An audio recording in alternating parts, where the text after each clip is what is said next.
അക്കോട്ടയിൽസിലെ പുതിയൊരു വീഡിയോയിലേക്ക് സ്വാഗതം. ഇന്ന് ഞാനിവിടെ ഒരു പഴയ ഫിഷ് ടാങ്ക് ക്ലീൻ ചെയ്ത് അത് റിപ്പയർ ചെയ്തെടുക്കുന്ന ഒരു വീഡിയോ ആണ്. അപ്പോൾ ആദ്യം അതൊന്ന് കാണാം.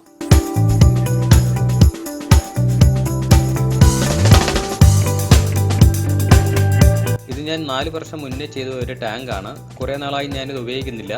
ആദ്യം ഇതിൻ്റെ വേസ്റ്റൊക്കെ ഒന്ന് മാറ്റി ഒന്ന് കഴുകിയെടുക്കാം.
കഴുകി വൃത്തിയാക്കി എടുത്തിട്ടുണ്ട്. ഇതിൽ 2 ഹോളുണ്ട്. ഇത് ചെടി നടുന്നതിന് വേണ്ടി ഹോളിട്ടതാണ്.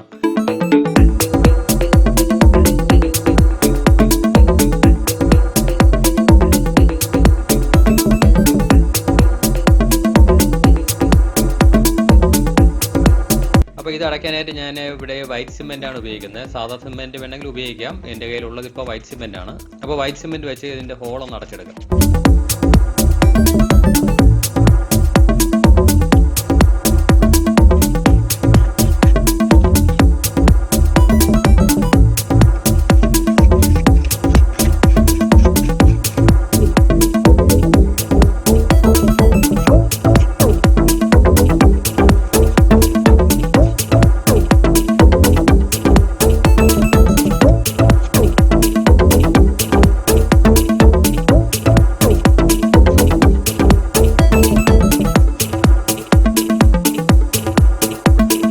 ഇതിൻ്റെ ഹോൾ അടച്ചിട്ടുണ്ട്. സിമെൻ്റ് ഒന്ന് ഉണങ്ങുന്നതിന് വേണ്ടി ഒരു ദിവസം ഒന്ന് വെയിറ്റ് ചെയ്യാം.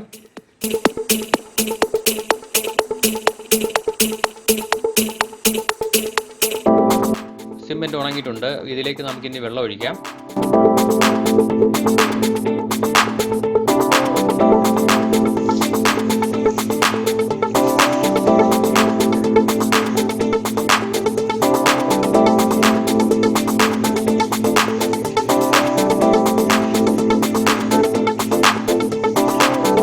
സാധാരണ നമ്മൾ സിമെൻറ്റിൻ്റെ അംശം പോകാനായിട്ട് നമ്മൾ വാഴപ്പിണ്ടി അല്ലെങ്കിൽ തൊണ്ടാണ് ഉപയോഗിക്കുന്നത്. അപ്പോൾ ഇതിന് ഞാനിപ്പോൾ ഉപയോഗിക്കുന്ന തൊണ്ടാണ്. തൊണ്ട് കുറച്ച് പച്ചയായ തൊണ്ടാണ് കുറച്ച് കൂടുതൽ നല്ലത്. അപ്പോൾ അതിനുവേണ്ടി ഞാൻ കുറച്ച് തൊണ്ടിൻ്റെ പീസ് ഇതിലേക്ക് ഇട്ട് കൊടുക്കുകയാണ്. അതിനുശേഷം കുറഞ്ഞത് ഒരു 2 ദിവസമെങ്കിലും ഒന്ന് വെയിറ്റ് ചെയ്യണം. എന്നാലേ തൊണ്ടിൻ്റെ കറ ഈ സിമെൻറ്റിലൊക്കെ ഒന്ന് പിടിക്കുകയുള്ളൂ. അപ്പോൾ അതുവഴി നമുക്ക് ഒരു നാച്ചുറലായിട്ട് ഒരു കോട്ടിങ് കിട്ടും. അങ്ങനെയാണ് സിമെൻറ്റിൻ്റെ അംശം പൂർണ്ണമായും നമുക്ക് മാറി കിട്ടുന്നത്. അപ്പോൾ നമുക്കിനി ഒരു 2 ദിവസം ഒന്ന് വെയിറ്റ് ചെയ്യാം. 2 ദിവസമെങ്കിലും മിനിമം വേണം. 2 ദിവസം വെയിറ്റ് ചെയ്തതിന് ശേഷം നോക്കാം.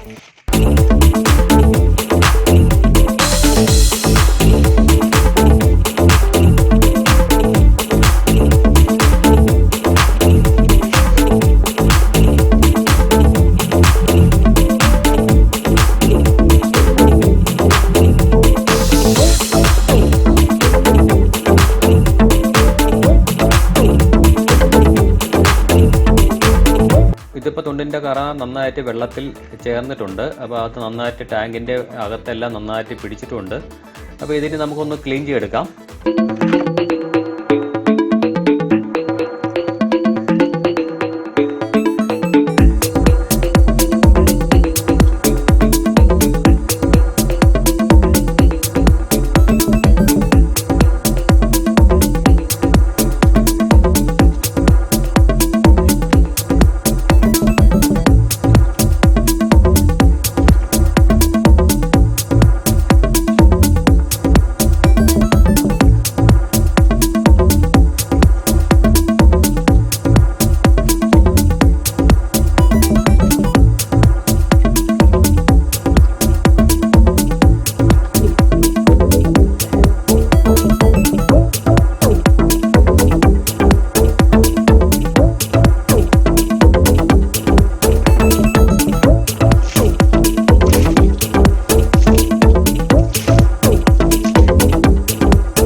കാണുമ്പോൾ അറിയാം നമുക്ക് വൈറ്റ് സിമെൻറ്റ് തേച്ചിരുന്ന ഭാഗത്ത് നന്നായിട്ട് ചുമന്നിട്ടുണ്ട്. ആ തൊണ്ടിൻ്റെ കറയുടെ കളർ നന്നായിട്ട് വന്നിട്ടുണ്ട്. അതിനർത്ഥം അതിൻ്റെ ഒരു കോട്ടിങ്, ഈ തൊണ്ടിൻ്റെ കറയുടെ ഒരു കോട്ടിങ് ഇതിനകത്ത് വന്നിട്ടുണ്ട്. നാച്ചുറലായിട്ട് കിട്ടുന്നതാണത്. അപ്പോൾ ഇത് വളരെ ബെറ്ററാണ്. വാഴപ്പിണ്ടിയെക്കാളും നന്നായിട്ട് തോന്നിയിട്ടുള്ളത് ഈ തൊണ്ട് തന്നെയാണ്. അപ്പോൾ ഇത് നമുക്കൊരു കോട്ടിങ് ഇതിനകത്തേക്ക് നമുക്ക് കിട്ടിയിട്ടുണ്ട്. ഇനി ഈ ഗ്ലാസ്സിന് ചുറ്റും നമുക്കൊരു ബ്ലാക്ക് ബോർഡർ കൊടുക്കാം. അതിനുവേണ്ടി ഞാൻ സാധാ insulation tape, black colour insulation ടേപ്പാണ് എടുത്തിട്ടുള്ളത്. ഇത് വെച്ചിട്ട് നമുക്കൊരു ബോർഡർ ചെയ്ത് കൊടുക്കാം.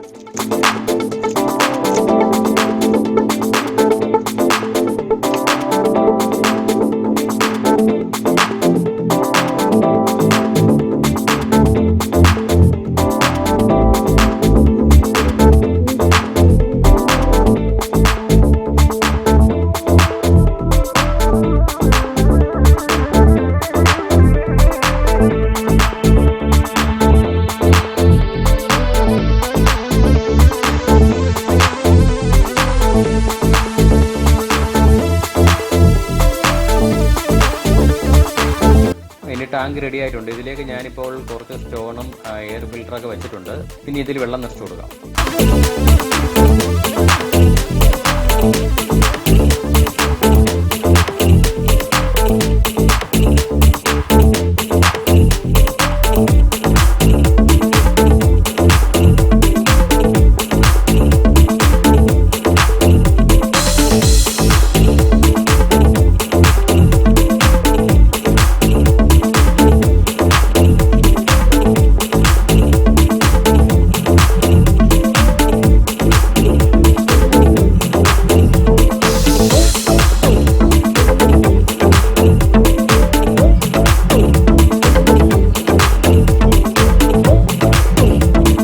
ഇതിൽ കുറച്ച് ഞാൻ പ്ലാന്റ് ഒക്കെ ഇട്ടിട്ടുണ്ട്.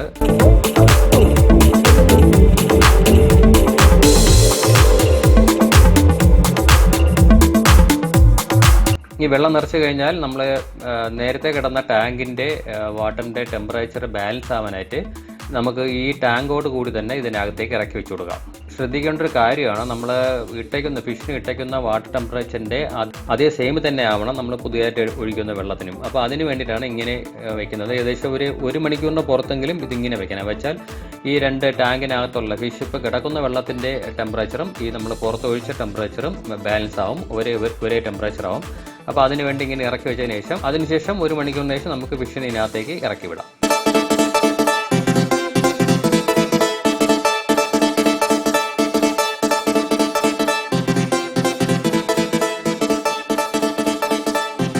ഇതിപ്പോൾ ഒരു മണിക്കൂർ കഴിഞ്ഞിട്ടുണ്ട്. ഇതിലേക്ക് നമുക്ക് ഫിഷിനെ ഇതിനകത്ത് ഇറക്കി വിട്ട് കൊടുക്കാം.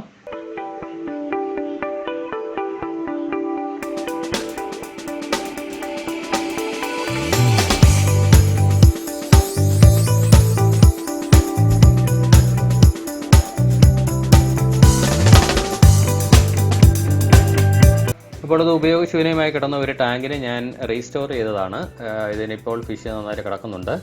ഈ ടാങ്ക് ചെയ്തത് ഞാൻ ഏകദേശം ഒരു 4 വർഷം മുന്നേ ചെയ്തതാണ്. അതിൻ്റെ വീഡിയോ ഞാൻ ഇട്ടിട്ടുണ്ട്. ആ വീഡിയോ കണ്ടാൽ ഈ ടാങ്ക് എങ്ങനെയാണ് ചെയ്തതെന്ന് മനസ്സിലാവും.